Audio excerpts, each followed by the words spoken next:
So let's talk about a little bit about this coming week and who's going to the Super Bowl, starting off with the Eagles versus the Commies. We'll just go quick here around the room. Coach, starting with you.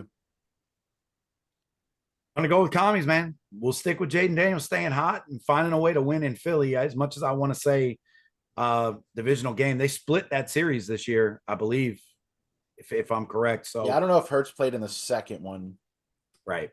So I'm gonna go commies. And Bills Chiefs, who you got? I'm gonna give it to Josh. I'm gonna give it to Josh. I think he finally gets over the hump. Um, I think the Bills are just it's their time. I think it's their time, and I think they'll get over that bugaboo with the Chiefs and get in there for the Super Bowl. Who you got for the Natty tonight? Uh, I'm I, I'm taking Notre Dame. I'm taking Notre Dame on the money line. I love it. Plus 275. All right, Commies, Bills, Notre Dame for Coach. Doss, talk to me.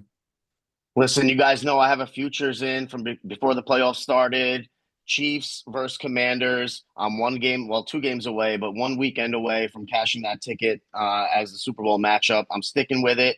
I love the Commanders again in this spot. You know, the Eagles are going to come to that game banged up, playing in a freezing, frigid, environment. I think there's going to be some ailments. We'll see what happens with Jalen Hurts' knee. I think that's might be a little bit of an issue going in. And as for Jaden Daniels, he's done it on the road already. This is a familiar opponent. Dan Quinn is showing up as, big time defensive stud to shut down Detroit like they did.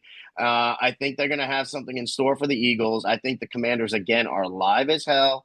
And I'd be all over the Commanders plus 5.5.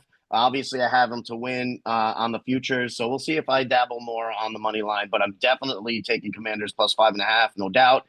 As for the Bills Chiefs, here's how I see it.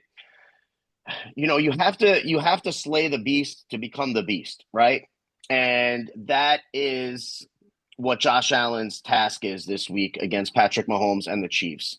However, with a story this big and an organization this big with the Chiefs and a three-peat on the line, I just think yet again Josh Allen falls short and the Mahomes train gets going.